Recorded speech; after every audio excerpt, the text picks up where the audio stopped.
جو لوگ غریبی کی وجہ سے حج نہیں کر پائے، ان کے لیے ثواب کمانے کا ایک آسان عمل۔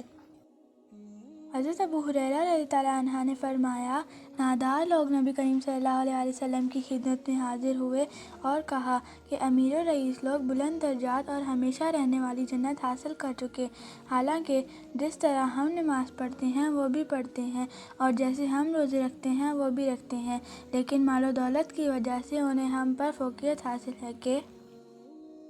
اس کی وجہ سے وہ حج کرتے ہیں، عمرہ کرتے ہیں، جہاد کرتے ہیں اور صدقہ دیتے ہیں، اور ہم محتاجی کی وجہ سے ان کاموں کو نہیں کر پاتے۔ اس پر آپ صلی اللہ علیہ وسلم نے فرمایا کہ لو، میں تمہیں ایک ایسا عمل بتاتا ہوں کہ اگر تم اس کی پابندی کرو گے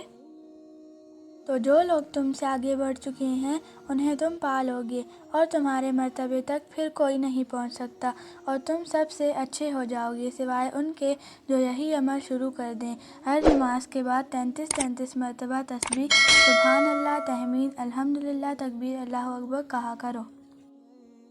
پھر ہم میں اختلاف ہو گیا، کسی نے کہا کہ ہم تسبیح سبحان اللہ 33 مرتبہ، تحمید الحمدللہ 33 مرتبہ اور تکبیر اللہ اکبر 34 مرتبہ کہیں گے۔ میں نے اس پر آپ صلی اللہ علیہ وسلم سے دوبارہ معلوم کیا تو آپ صلی اللہ علیہ وسلم نے فرمایا کہ سبحان اللہ، الحمدللہ اور اللہ اکبر کہو تاکہ ہر ایک ان میں سے 33 مرتبہ ہو جائے۔